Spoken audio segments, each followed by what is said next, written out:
ალე კველისაშვილმა ვაგონშემკეთებელ ქარხანასთან დღეს ბრიფინგი გამართა და მიმდებარე ტერიტორიაზე დაგეგმილი მაღალსართულიანი 51 კორპუსის მშენებლობა გააპროტესტა. ელისაშვილის განცხადებით, დედაქალაქის გენგეგმის მიხედვით აღნიშნულ ადგილას მაღალსართულიანი საცხოვრებელი სახლების აშენება დაუშვებელია, თუმცა მისი თქმით, რადგან სამშენებლო კომპანია არქის ფლობელს ილია წულაიას კახა კალაძესთან ნათელ მირონობა აკავშირებს, თბილისის საკრებულომ მას განაშენიანების რეგულირების გეგმა უკანონოდ დაუმტკიცა. ასევე ძლიერი საქართველოს ერთ-ერთი ლიდერის აზრით უნდა მოხდეს მოსახლეობის ინტერესების გათვალისწინება და ვაგონშემკეთებელი ქარხნის ტერიტორია რეკრეაციულ ზონად იქცეს. ელისაშვილის ბრალდებებს დღეს თბილისის მერმა უპასუხა და განაცხადა, რომ არქის ფლობელმა ილია წულაიამ კანონიერად შეისყიდა ტერიტორია და კანონიერად წარუდგინა მოთხოვნა საკრებულოს დასამტკიცებლად. აპირებენ ააშენონ 51 კორპუსი.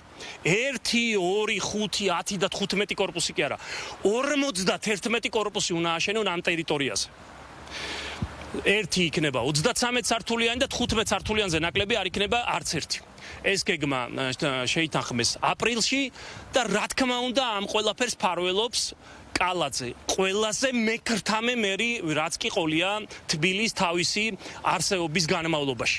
რა თქმა უნდა, დანარჩენი ხელისუფლება ამ ყველაფერზე თვალებს ხუჭავს, მაგრამ ეს იქნება ნამდვილი ჯოჯოხეთი, ისაც ურბანული კოშმარის ქალაქია. აღნიშნული ტერიტორია იყო საკუთრება ბატონი წილოსანის, რომელმაც აღნიშნულ ტერიტორიაზე შეათანხმა განაშენების რეგულირების გეგმა და დამტკიცებული იქნა საკრებულოში წარმოდგენილი იყო კონკრეტული არეალის განვითარება. შემდეგ ხდება, რომ კომპანია, რომელზეც თქვენ საუბრობთ, შეიძინა აღნიშნული ტერიტორია და ის განაშენიანების რეგულირების გეგმა და პროექტი, რომელიც იყო დამტკიცებული, ახორციელებს მის განვითარებას. რა არის ამაში ცუდი და სადნახეთ კორუფცია. ერთი ჩემს მიერ კანონდარღვევა ან არასწორი გადაწყვეტილება წარმოადგინოთ კონკრეტული ფაქტები. მარტო ბლა ბლა ბლა ბლა ბლა ბლა. წარმოადგინეთ ერთი კონკრეტული კანონდარღვევა, მაგრამ ვერ წარმოადგენთ, იმიტომ რომ არ არსებობს ასეთი